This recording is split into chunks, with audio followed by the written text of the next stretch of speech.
ये नहीं देखा तो क्या देखा। वीडियो। आज की भागदौड़ भरी दुनिया में हर व्यक्ति अपनी लाइफ में सभी सुख सुविधाओं को हासिल करना चाहता है, लेकिन कई बार ऐसा होता है कि इंसान सब कुछ हासिल कर तो लेता है, लेकिन अपने जीवन में वो खुशियां हासिल नहीं कर पाता है, जिसकी वजह से वह धीरे धीरे जिंदगी से मायूस होने लग जाता है, या फिर वह अपनी खुशियों को तलाशने के लिए इधर उधर सहारा ढूंढता फिरता है।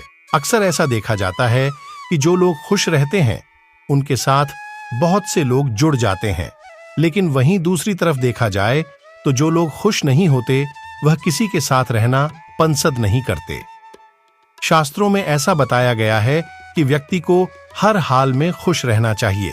आज हम आपको गीता में लिखी कुछ ऐसा बातों के बारे में बताएंगे जिसे अपनाकर आप अपने जीवन से दूर हो चुकी खुशियों का दोबारा हासिल कर सकते हैं। भगवान श्री कृष्ण जी ने कुरुक्षेत्र की भूमि पर अर्जुन को कर्म और धर्म का पाठ पढ़ाया था, और इसके पश्चात ही उनको ज्ञान की प्राप्ति हुई थी। गीता में मनुष्य जाति से जुड़े हुए बहुत सी बातों का उल्लेख किया गया है। अगर हर व्यक्ति इन बातों पर अमल करता है तो वह अपने जीवन को सफल बना सकता है। भगवान ने कहा है कि जो लोग अपने जीवन में खुश रहते हैं वह कभी किसी की आलोचना नहीं करते हैं। अगर वह किसी की आलोचना करेंगे तो वह अपनी खुशियों को नजर लगा लेंगे। ऐसे लोग अपनी खुशी के साथ साथ दूसरों की खुशियों की तरफ भी ध्यान देते हैं। किसी भी व्यक्ति को अपने जीवन की तुलना किसी और के जीवन के साथ नहीं करना चाहिए। शास्त्रों में भाई कहा गया है कि जितना भगवान ने दिया हो उतने में ही खुश रहना चाहिए।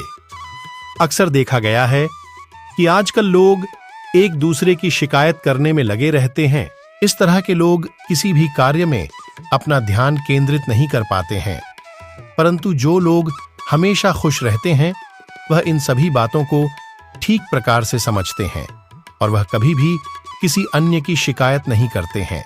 कई बार ऐसा होता है कि व्यक्ति अपनी बीते हुए कल को याद करके परेशान हो जाता है, लेकिन ऐसा करके वह हमेशा अपना समय ही बर्बाद करता है। इसलिए व्यक्ति को अपने बीते समय के बारे में याद नहीं करना चाहिए और वर्तमान में खुश रहना चाहिए।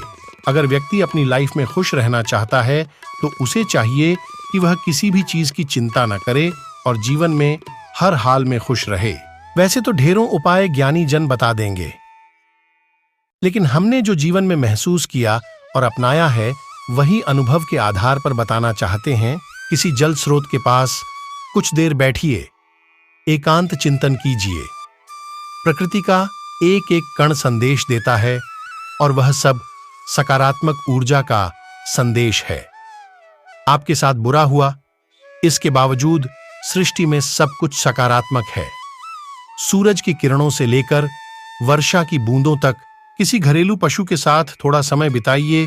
मछली, श्वान या कोई पक्षी, ये मन को सुकून देते हैं। पुस्तकों को साथी बनाइए। जो विषय आपको पसंद हो कुछ पुस्तकें जरूर रखें। असफलता की कहानियां पढ़िए। लोग 50 की उम्र के बाद भी जीवन की शुरुआत करते हैं और सफल होते हैं। व्यस्त रखिए।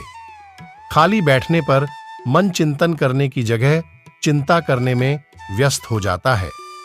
चिंतन और चिंता में फर्क तो कोई भी बता देगा, मगर उससे बाहर निकलने के लिए प्रयास आपको ही करना होगा। याद रखना जरूरी है कि असफलता अंत नहीं है। असफलता का अर्थ बस इतना है कि प्रयास जो सफलता के लिए जरूरी था पूरी तरह यानी 100% नहीं किया गया।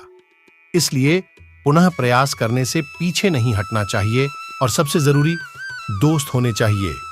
जिंदगी में अनेक रंग हैं, लेकिन दोस्ती का रंग सबसे जरूरी है।